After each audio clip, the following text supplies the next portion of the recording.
Guys, it is official. Florian Wirtz is by far the most slandered player in such a short amount of time. His slander to game ratio is absolutely nuts. He's barely been in England for 3 months. This guy's probably still moving furniture into his new house, and he's already the most slandered. I'm making this video after Liverpool have just lost 2-1 to Crystal Palace, and my entire feed is just pictures of Florian Wirtz looking like James Bond. Like, bro, I have seen this edit so many times that I'm pretty sure when non-football fans see it, they're gonna think that this Florian Wirtz guy is some German actor that's recently been cast to be the new James Bond. But no, that's not the case. It's because he just went 007. 0 goals, 0 assists in his first 7 games. Which I correctly predicted in my predictions video earlier this year. Now, personally, y'all, I don't think Wirtz is a bad player. I just knew that he was gonna have a slow start. And you see, I would defend him more, but I do remember the time that Liverpool fans were saying that Caicedo's mom's built like a semi-truck. So, I'm gonna set this one out. But Wirtz being slandered so hard got me thinking about the most slandered footballers in history. Excluding these two, of course. So I asked my friends who they thought the most slandered footballer of all time was, and they said Paul Pogba. But the reaction Wirtz is getting seems different to the reaction that Pogba's getting. And I said, is Pogba the most slandered player by football fans or the most slandered by the media? And you know what? That really got me thinking. There is a big difference in being slandered online and being slandered in the media. Because some footballers are loved by the media, but they are absolutely hated online. And on the flip side, there's players that are loved online, but the media talks about them like they're Saddam Hussein. So that's what I really want to break down today. The difference between online slander and media slander. And which one is actually worse. So, without further ado, bruh, it is your boy, the Streets Champ, Terry World. Party time, excellent. And guys, we are on the road to 100,000 subscribers, and we're trying to hit that before 2026. I want to give a shout out to all the day one ooses who already subscribed, and if you're not subscribed already, please do it today so that you yourself can become an honorary oos and you can officially be a part of Roll Gang. Hell, how about you stable yourself by going down in the comments and commenting down that you are officially joining the journey, not this piece of crap, so that me and all the day one ooses can welcome you accordingly. And of course, a huge shout outs to all the members in the World Gang Super League, aka our Patreon. I'm talking about Chase, I'm talking about Raj Paniker, I'm talking about my boy Kolile, and I'm talking about my boy Pix. They've already seen this video because it was out on Patreon early. Guys, no spoilers. Now guys, let's talk about football slander. Now let's talk about media slander. This is slander from major corporations, like those bloodthirsty heathens at Sky Sports, or the money-hungry pricks at BT or whatever, TNT Sports, that definitely didn't charge people £15 to watch a Sheffield United game during a pandemic. Media also includes the opinions of ex-footballers who have so much CTE that if you put their brain inside of a bird, it would fly backwards. And of course, podcasts hosted by old Barclays men, where you are likely to hear the worst football take you've ever heard in your life. It's only right that we start off with one of the most slandered footballers in media history, Paul Pogba. The media has been on this man's neck since day one. A lot of it didn't even have to do with performances. Like, bro, look at this. Without mentioning Paul Pogba, whether he's playing or not. First of all, before the game, on social media, he produced this post with that picture with the message, rather cryptically, best way to start 20. Okay, so firstly, how is this cryptic? Bro, they're acting like this guy is the Riddler. How are these guys being paid to make dumb observations like this? I can tell you for free that this is just a Muslim guy listening to the Quran. We'll get back to the response of this video in a second, but first I just want to say this, guys, Pogba was getting slandered for everything. If Manchester United lost a game, then the media would spin it around that it was Pogba's fault. We were being told every weekend that Paul Pogba was a bad influence on the Man U dressing room. A bad influence?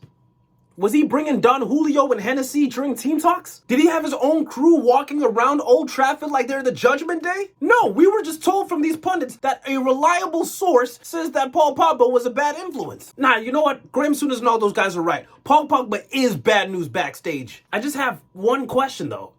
What about this? This is a video of Paul Pogba giving the French national team a big speech before their 2018 World Cup final, which, by the way, they won, and by the way, he scored in. That seems like a pretty good influence to me, but no. Paul Pogba can't get a tune out of Jesse Lingard, so he's a terrible influence. The media was trying to gaslight us into hating this guy because he liked to dance and he liked to get a haircut. The only time that you should get slandered for getting a haircut is if it looks like this shit. Honestly, Pogba did have games where he deserved to get slandered, but I even remember that one season where he finished in the Premier League team of the season and he was still getting cooked. Now let's go back to the beginning where Ryan Giggs has given his opinion on Pogba's post on Instagram. Well, I'd have to disagree. I think the best way to start 2020 would be on that pitch at the Emirates. Obviously, he's not fit, so that's not possible. Bro, this is insanity. Look, if a guy plays badly, they deserve to get cooked, okay? Bro, this guy physically cannot play. He is literally injured and he's still getting cooked. How is that fair? Let's talk about Paul Scholes.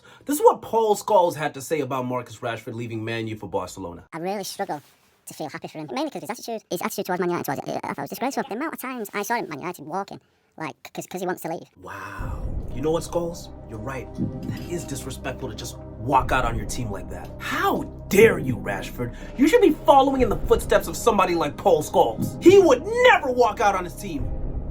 I mean, obviously, besides the time in 2001 when he straight up just refused to play for Man U in a cup game against Arsenal, and Ferguson was so disgusted of his behavior that he docked his wages for 2 weeks. But this isn't about Paul Scholes, okay? This is about you charity merchants. Some people in the media are genuinely crazy. Last year, Vinicius Jr was the outright front runner to win the Ballon d'Or. Everybody was convinced he was gonna win. So he flew over a bunch of his family members over to the ceremony so they could all celebrate, only for us to later find out that the Ballon d'Or was gonna be going to Rodri. Now look, there's a lot of talk about Vinicius's attitude, and honestly, in a lot of instances, I do agree with what people have got to say. I do think he was a bit of a sore loser with how he handled losing the Ballon d'Or. And I'm sorry, dude, saying that the next season you're going to try 10 times harder, but then you end up in like, what, something like 26? Hilarious. But guys, I want your honest opinion. I want you guys to watch this video and tell me if this is a valid response to Vinicius flying his family to the ceremony. Vinicius Jr flew over a bunch of his family from Brazil. Super arrogant. Wait,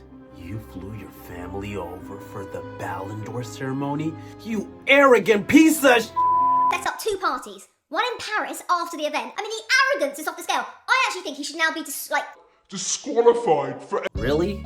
We're disqualifying people from the Ballon d'Or because they thought they were gonna win? Oh, okay, dude, look. If we're disqualifying people because they think that they're gonna be in #1, but they end up in #2, then we might as well just liquidate Arsenal. You see Rodri with his acceptance speech and everything he said about how he's winning this for the likes of Iniesta and Xavi. The difference is like, it's actually gross what he did. Vinicius Jr poisoned our water supply, burned our crops, and delivered a plague onto our houses. And he poured chemicals into the waters that turned the frogs gay. He did? No? But are we just gonna sit here and wait for him to do it? Look, this is not the first Karen I've ever seen. I know what this lady really wanted to say. Hang that nigga now! I got the rope right here! Now let's discuss. How effective is media slander towards a player and fans' mindset? Now, media slander has to hurt personally for a player because they're getting it from other players who know what it's like to be under pressure from the media. Getting hate from players that you look up to, it's gotta be really tough. Another big issue is that media hate can have a really big snowball effect. Because unfortunately, a lot of people get their dumb opinions from places like Sky Sports. And you'll know people get their takes from Sky Sports when they say the same recycled buzzwords like attitude and arrogance. But we're done with that for now. It's now time to talk about online slander. A lot of times, online slander is different to media slander. Like, I'm not gonna say that Pogba doesn't get slandered online. He does, and he did. But I can definitely say he got slandered more on the media. Now, back to online slander. I did say earlier that I believe that Verts is the most slandered dude ever. But I don't actually believe that. Throughout my many years on social media, I can comfortably say the most slandered player of all time is Harry Maguire. That man was getting cooked by rival fans and Man U fans alike. He was basically like a WWE superstar anytime the Nexus pulled up. In his first 3 seasons for Man U, finding a positive comment underneath his Instagram post was like finding a white dude in Jamaica. Oh shit, I found one. Yo. Big up the youth them way out of Kingston. For the longest, Maguire was basically the face of terrible defenders, and it didn't help that he just wasn't a conventionally attractive guy. You got whack-ass players like João Felix always being spared from slander because he looks like a member of One Direction. But unfortunately for Maguire, not only was he playing bad, but he happens to look like Fred Flintstone. So not only are people saying that he's playing bad, but people are also saying that his head is outrageous. Pause. Another player who's been holding an insane amount of smoke recently is Victor Gyökeres. So he recently won an award at the Ballon d'Or ceremony that claims that he is the best striker in Europe. And dude, the backlash for this was crazy. You would think that they just gave R. Kelly a Kid's Choice Award. Everybody was fuming. This guy was considered one of the coldest strikers on earth when he was playing in Portugal. As soon as he touches down in Arsenal, I'm seeing pictures of this guy wearing tennis. I'm seeing people clown his running style. They're saying that he runs the way I run in my dreams. Everybody online is slandering him, but bro, at the time of this recording, he has 3 Premier League goals in 6 games.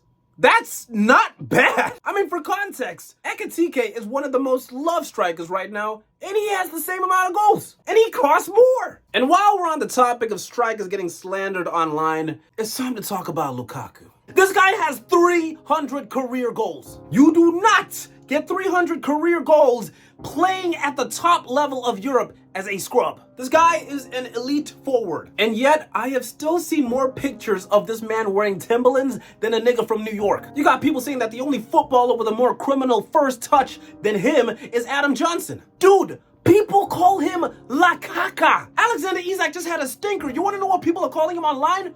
Romeo Isaku. How are you the face of bad strikers with 300 goals? This just reminds me of Emil Heskey. Growing up, I thought Heskey was ass because of guys like KSI. I bet you thought he was ass because of KSI. Then I grew up and realized that this guy has over 100 Premier League goals and was actually clinical. Online slander is that bad because it doesn't matter how good you are. If an agenda lasts long enough, people are gonna think that you're ass. And this is the issue with online slander. It is extremely tribal. A lot of the times, people aren't even slandering players they think they're bad. They're just doing it to piss off other fans. Look at the debates between Chelsea and Arsenal fans when it comes to Rice and Caicedo. These two are bona fide world-class midfielders. Both of them are great. But instead of Chelsea fans just saying Caicedo's better than Rice, no, instead they're gonna say that Rice is just a tall-ass version of James Ward-Prowse. And instead of Arsenal fans just simply saying, yo, Rice is a better player than Caicedo, they gotta call Caicedo Kai Cenat. And back to Florian Wirtz, people are acting like he's the worst signing ever. She said, you're the worst, you're the worst. I'll be honest with you, again, I think this has a lot to do with tribalism because, to be honest, not all, but some Liverpool fans have been pretty insufferable for the last couple of years. So now that they have a signing that's underperforming, a lot of people are just kind of dogpiling on them right now. Now, that is my issue with online slander, but I'll be honest with you, some of it is justified, and some of it is actually defiance towards media slander.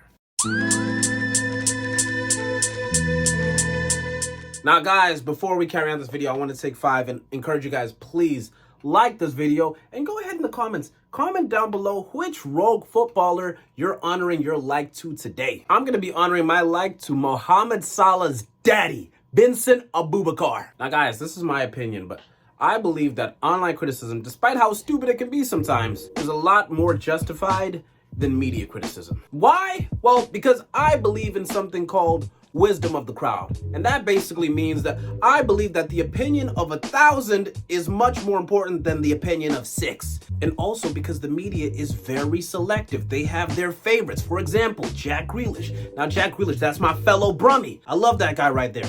But we gotta be honest with ourselves. He didn't score a goal for an entire year. And bro, Sky Sports, BBC, BT, TNT, STD, bro, these guys did not speak about that once. Meanwhile, if Marcus Rashford is limping off the field because he just got his leg broken, I gotta hear these pundits talk about how, oh, why is he walking around the field? That's a terrible attitude. And then you got Phil Foden. I remember last season, he was barely playing, and even if he did play, he wasn't playing well enough, but you still got guys like Garrett Neville saying that he should still be put into the English team just because of who he is. What kind of glazing is that? So, justifiably so, these players were being criticized online for their performances because they weren't being criticized by the media. But then, of course, I have to also say that online slander can be very bad as well. I mean, I'm thinking back to how Maguire was being treated. Bro, some of the comments that he used to get were disgusting. Bro, I haven't even gotten into players receiving racism and sometimes even attacks about their personal life.